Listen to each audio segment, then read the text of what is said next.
salir gratuito, los están codificando y ahora va a haber que comprarlos como cuando uno compra un lenguaje para las computadoras. 50% de esa biodiversidad está acá. Y agregue a todo esto una enorme capacidad para alimentar 1.000 millones de personas, ¿verdad? Producto de la enorme fecacidad de las llanuras que tienen estos países, de Venezuela para el sur, ¿no es cierto? Brasil, Argentina, Paraguay, Uruguay. O sea, un continente que tiene prácticamente todo. ¿Cuál ha sido la respuesta norteamericana ante todo esto? Bueno, durante mucho tiempo la respuesta fue dar por garantizada que América Latina iba a responder al modelo de la doctrina Monroe, América para los norteamericanos. Con la Revolución Cubana, las cosas empiezan a cambiar. Pero Estados Unidos produce un contraataque muy fuerte y logra aislar la Revolución Cubana. Recuerden que la conferencia aquella de La Vega, en Punta del Este, en el año 62, termina por aislar por completo a Cuba del resto de América Latina, con la honrosa excepción de México, que fue el único país que no adhirió a esa ruptura de relaciones diplomáticas con Cuba. Pero, producto de estos cambios a los cuales me refería al iniciar esta conversación, resulta ser que algunos países de América Latina inician un proceso emancipatorio muy vigoroso, ¿verdad? Recuperando las banderas históricas de la Revolución Cubana en un contexto histórico y político diferente, no por la lucha armada, sino mediante grandes procesos electorales, grandes movilizaciones populares. Se produce el avance de la Revolución Bolivariana en Venezuela, y luego comienza de manera más cautelosa algunos países más hacia el sur, sobre todo Argentina y Brasil, ¿verdad?, a elegir gobiernos que de alguna manera tratan de plantear una política de creciente autonomía en relación a estas ofensivas del imperio. Y luego en el 2005, ¿verdad?, luego de una oleada de movilizaciones populares que acaban con varios gobiernos absolutamente reaccionarios en Bolivia, se elige a un líder indígena cocalero como Evo Morales como presidente de Bolivia. Al año siguiente aparece Rafael Correa en Ecuador, después de que en Ecuador en los últimos 10 años, antes del 2006, se hubieran tumbado 3 presidentes producto de grandes movilizaciones populares, y se va constituyendo un eje bolivariano en las Américas que comienza a plantear obstáculos crecientes a la injerencia de los Estados Unidos.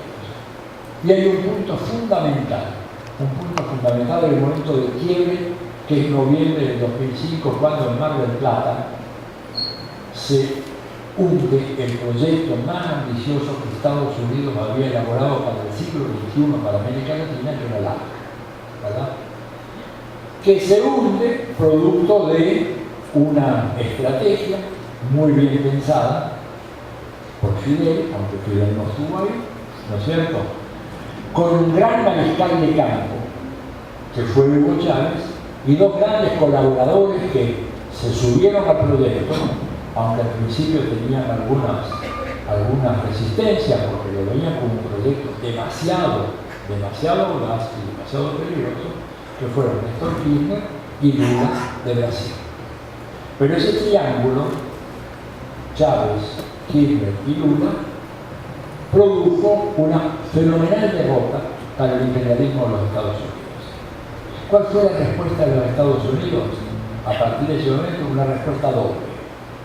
Por una parte, política y mediática, profundizar el manejo político y mediático en los países del área, profundizar ese control, crear instituciones como el grupo de editores de diarios, ¿no es cierto?, con sede en Washington, que nuclea a los principales diarios del establishment en toda América Latina. Son unos 20-25 diarios, de la Argentina está Clarín y Nación, y los equivalentes a Clarín y Nación en Chile, en Uruguay, en Colombia, en Perú, en todos los países. Una ofensiva diplomática muy fuerte tendiente a firmar tratados de libre comercio bilaterales, que no es lo que ellos querían un tratado unitario, porque el otro tiene muchas complicaciones prácticas. Primero con Colombia, que se demoró muchos años en ser refrendado por el Congreso americano.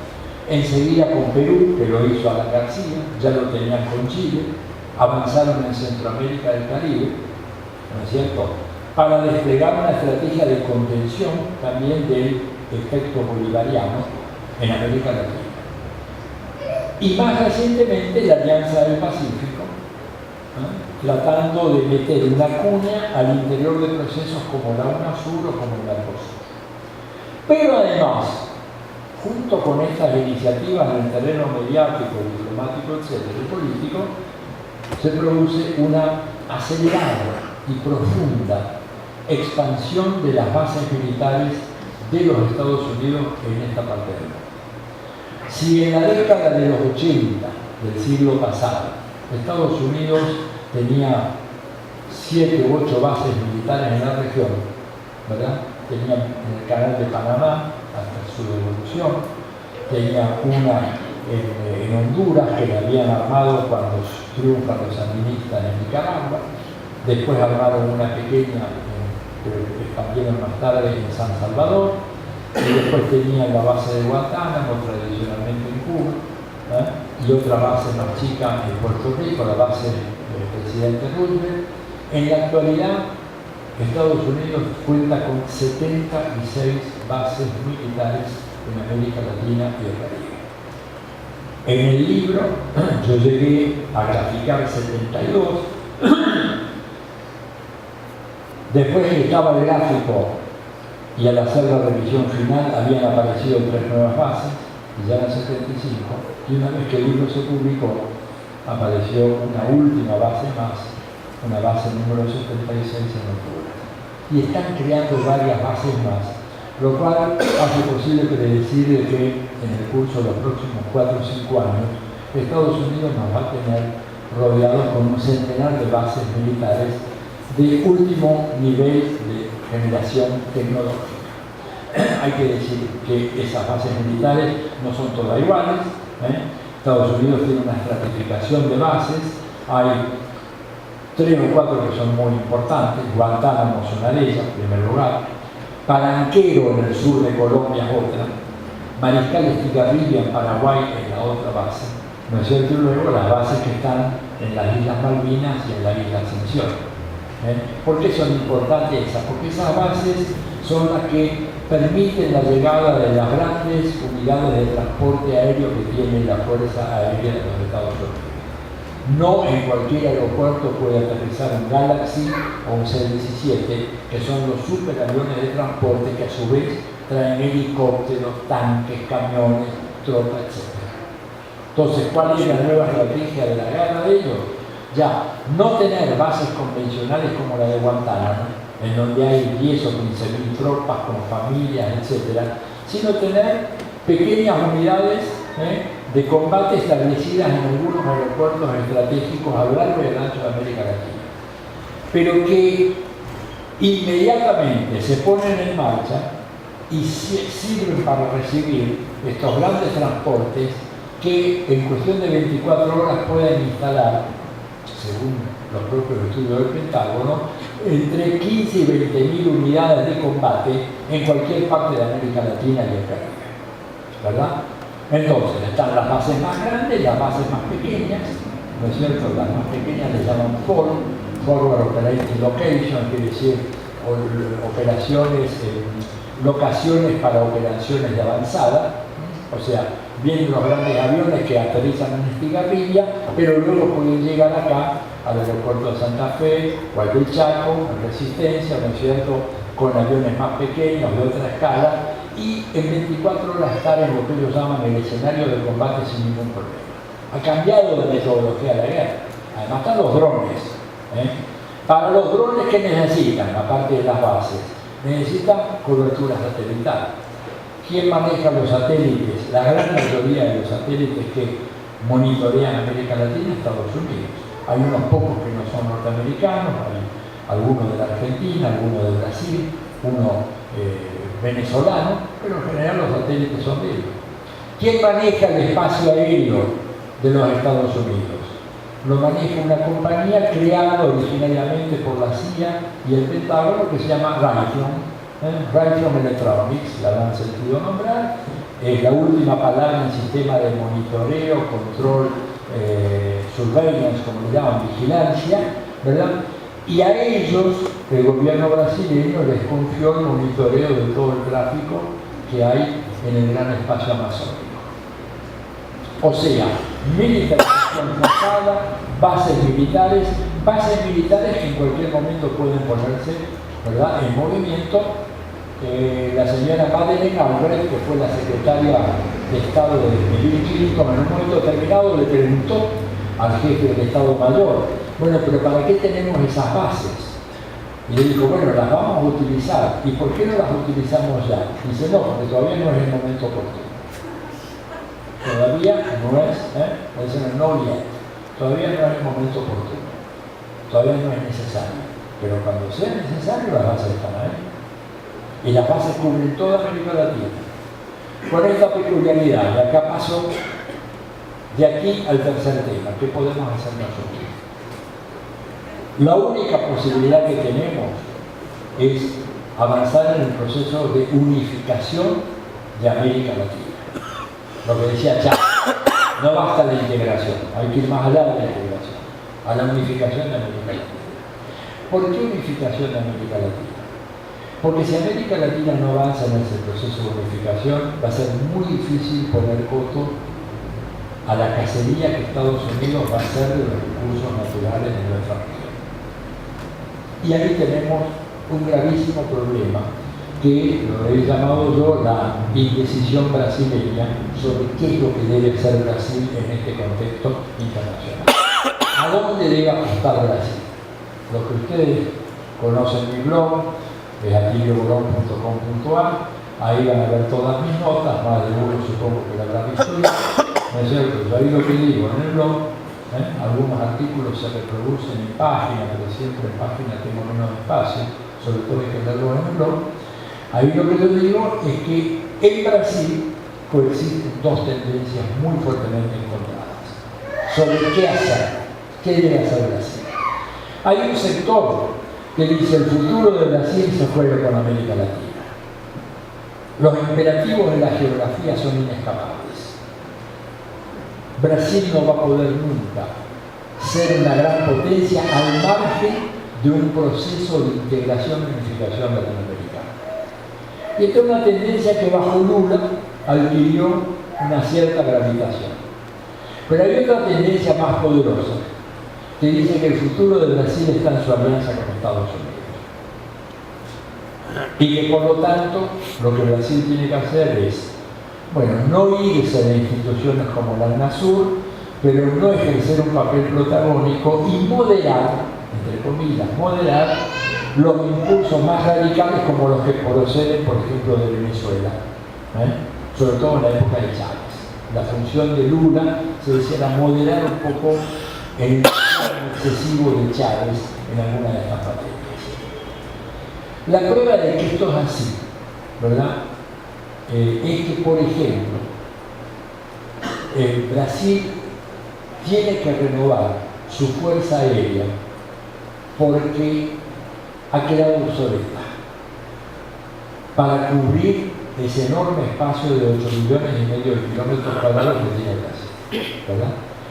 Y no logra el alto mando brasileño ni el gobierno brasileño destrabar una pugna de dos posiciones encontradas e irreductibles.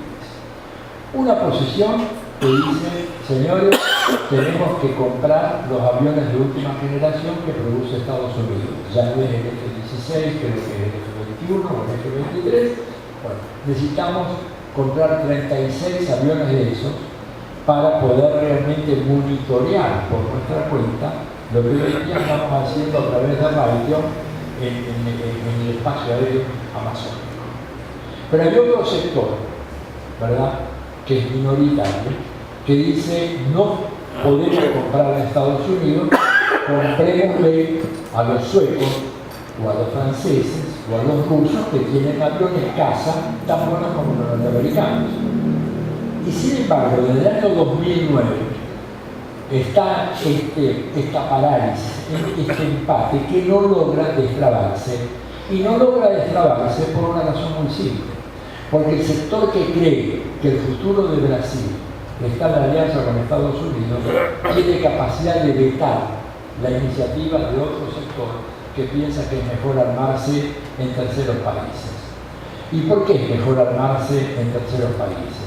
Porque Estados Unidos ha demostrado en innumerables ocasiones que cuando un país se opone a sus intereses, lo primero que hace es producir un embargo de armas e impedir el flujo de repuestos de partes, y estos aviones tienen además sistemas de aeronavegación y de sistemas de combate que son como los sistemas que tenemos nosotros en las computadoras, que se van renovando versión 3.1, 3.5, 3.7, 4.1.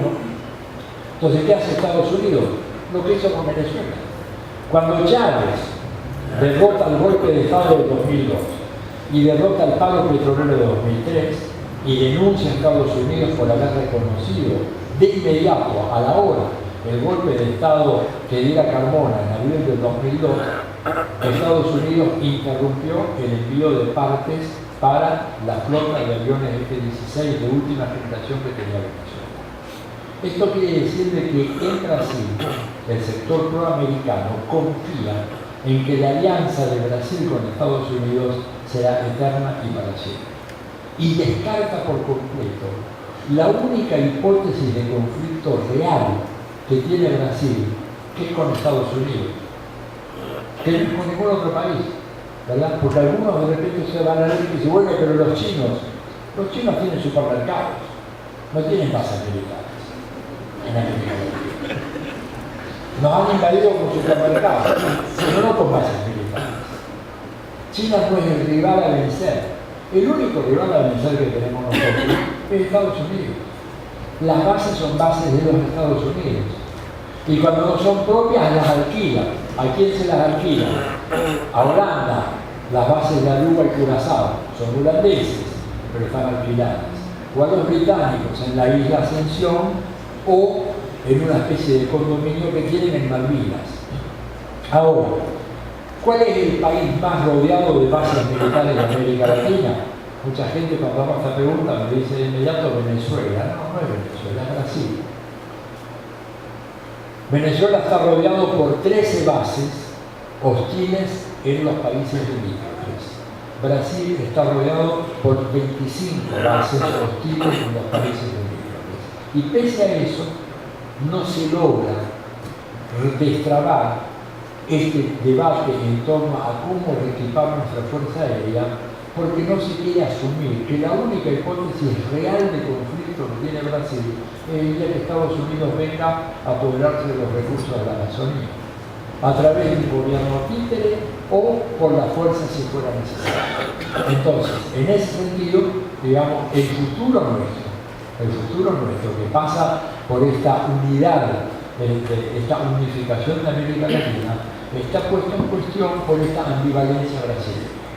Ambivalencia brasileña que por lo tanto desalienta los esfuerzos. Pero nosotros no tenemos otra alternativa que avanzar por este camino. Fortalecer cualquier instancia colectiva que tengan los países de América Latina.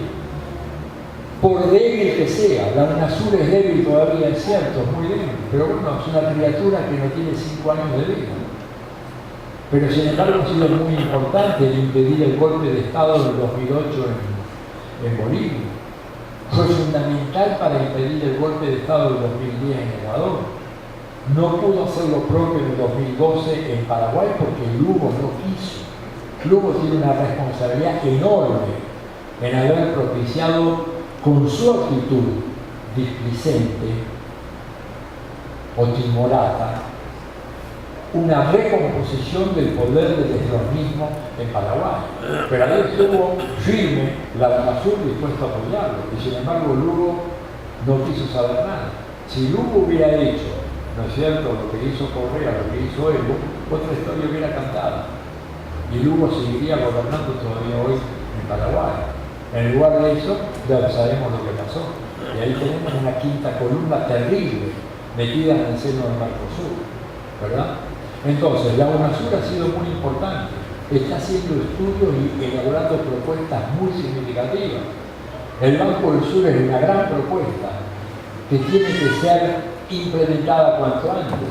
Pero ahí tropezamos de vuelta con la ambivalencia brasileña, que no sabe qué hacer, que por ahí prefiere canalizar todo eso a través de su propio Banco Nacional de Desarrollo, que es inmenso, que tiene muchos recursos, pero que funciona simplemente para favorecer a un puñado de grandes conglomerados mal llamados brasileños, porque ni Lavalle, ni Petrobras, ni Camargo Correa ya son brasileños, son parte del capital internacional. ¿Se dan cuenta? Y entonces, el proceso de integración de la UNASUR es muy importante. La CELAC, los 33 países de América Latina, sin Estados Unidos y sin Canadá, es un logro fenomenal. Y ahí hay todo un debate. Ahora Cuba preside por este año la CELAC. Y lo que se espera que pueda lograr hacer para el próximo año es darle una cierta institucionalidad. O sea, crear organismos técnicos de estudio, de producción de políticas, porque necesitamos saber qué es lo que tenemos que hacer. Necesitamos estudios que conduzcan hacia la emancipación de América Latina, que no son los estudios que propone el Banco Mundial, o el BID, o ninguna de esas organizaciones. Pero bueno, ahí tropezamos con que los países de la Alianza del Pacífico dicen, no, la CELAC debe ser un foro, reunión de presidentes una vez al año para sacarnos una foto, saludar así, decir algunos discursos bellos, y lo que está tratando de hacer Raúl Castro es decir, no, armemos una institución, armemos un aparato administrativo de expertos para hacer los estudios que América Latina necesita. Ustedes saben que no hay un solo país, ni uno, de América Latina que disponga de los datos que tiene sobre recursos minerales el Servicio Geológico de los Estados Unidos. Nuestros países no tienen esos datos, no los tenemos en la Argentina, no los tienen los chilenos, no los tienen ni siquiera los brasileños. Quienes tienen los datos, quienes hicieron las investigaciones, ha sido el Servicio Geológico de los Estados Unidos. Lo que la UNASUR está proponiendo es armar un proyecto de los países de la UNASUR tendiente a crear un instituto de investigaciones geológicas controlado por nosotros, que nos diga cuáles son los recursos que tenemos. Cuando nosotros decimos tenemos tanto cobre, tanto hierro, tanto cobalto, estamos diciéndolo porque el US Geological Service nos dice ustedes tienen tanto. No lo sabemos por nosotros, lo sabemos por ellos. Entonces fíjense qué importante es avanzar en esa decisión, qué importante es avanzar en el combate de los medios. Por ejemplo, generalizar la Telesur, por ejemplo. Si no hubiera sido por Telesur, no nos hubiéramos enterado del golpe de Estado en Honduras. No nos hubiéramos enterado del golpe de Estado en Ecuador hasta que hubiera terminado el golpe seguramente con la victoria de los golpistas. Entonces, son avances lentos en esta dirección que hay que dar muy difíciles porque el mapa sociopolítico de América Latina es muy diverso. Pero a pesar de esa diversidad, es importante encontrar algunos denominadores comunes, porque aún gobiernos muy de derecha, como el de Santos, saben que aproximarse demasiado a los Estados Unidos puede ser tan peligroso como distanciarse demasiado de los Estados Unidos. O sea, enemistarse demasiado. Que tiene que haber un punto de equilibrio. Ni tan enemigo, ni tampoco tan amigo. Porque los colombianos tienen una historia dramática en ese sentido, porque ellos por acercarse demasiado a los Estados Unidos, en 1903 perdieron la provincia de Panamá, que los Estados Unidos directamente se las arrancaron, armaron un país independiente, construyeron el canal y se quedaron con eso. Era de los colombianos. Entonces, mismo Santos sabe muy bien de que aun cuando apueste a la Carta Norteamericana, tiene que tener cuidado de no quedar demasiado atrapado, porque si queda demasiado atrapado le puede pasar lo que le pasó a su predecesor en 1903, que se quedó sin la provincia de Panamá. Entonces, Es por eso la importancia estratégica que tiene el proceso de unidad en América Latina. Y es por eso que tenemos que apoyarlo. Entonces, que muchos de ustedes son escépticos, yo también soy escéptico acerca de esto, pero no tenemos una mejor solución. No podemos competir militarmente con Estados Unidos, no podemos entablar la batalla ahí. Esperemos que no nos agreguen, si no agregan habrá que ver de qué manera nos vamos a defender. Pero no tenemos capacidad de ofensiva militar contra Estados Unidos. Por eso digo, plantear las cosas en términos de guerra requiere una responsabilidad de medir las relaciones de fuerzas reales. Estados Unidos, cuando cae la Unión Soviética, tenía un presupuesto militar que equivalía al de los 12 países que le seguían en gasto militar a nivel mundial. O sea, Estados Unidos era equiparado por los 12 siguientes: Alemania, Francia, Gran Bretaña, China, Suecia, Italia, etc. Hoy, Estados Unidos solo tiene un gasto militar que supera al de todos los demás países del mundo juntos. Plantear un enfrentamiento militar en esas condiciones, ¿verdad?, es imposible. Lo cual no significa no tener una estrategia defensiva. ¿Qué le preocupó más a Washington cuando se produjo el rearme de Venezuela bajo el gobierno de Chávez? ¿Las lanchas rápidas, los aviones o los fusiles de asalto Kalashnikov? Los fusiles de asalto. ¿Saben por qué? Porque es el arma defensiva por excelencia. Porque si se va a invadir Venezuela, una vez que se bombardea todo, hay que dar la pelea casa por casa. Y ahí el fusil de asalto Kalashnikov, ¿no es cierto?, Kalashnikov según se pronuncia, inventado por este soviético hace ya como 80 años, sigue siendo un arma absolutamente insuperable para el tipo de combate callejero que supone la ocupación de un país. La gran preocupación de Washington no era por las lanchas rápidas, ni por los aviones, ni por los helicópteros, era por los Kalashnikov y la capacidad de transferencia tecnológica que permite que Venezuela, si no lo está haciendo ya, pueda fabricar esos Kalashnikov en Venezuela.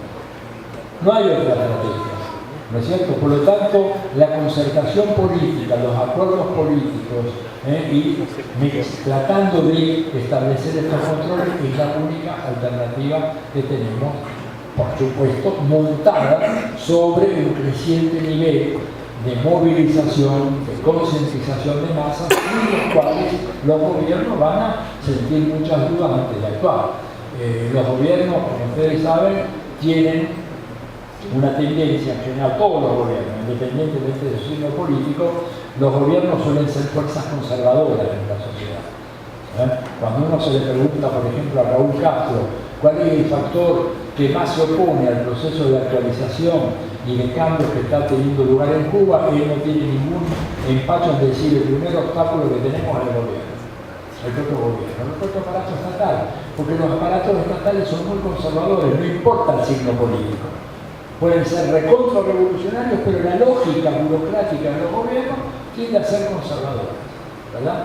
Por lo tanto, para que esos gobiernos no cedan a esa lógica conservadora, es necesario un impulso muy fuerte desde abajo, desde la calle, desde los movimientos, desde las fuerzas políticas, que hagan que los gobiernos reaccionen.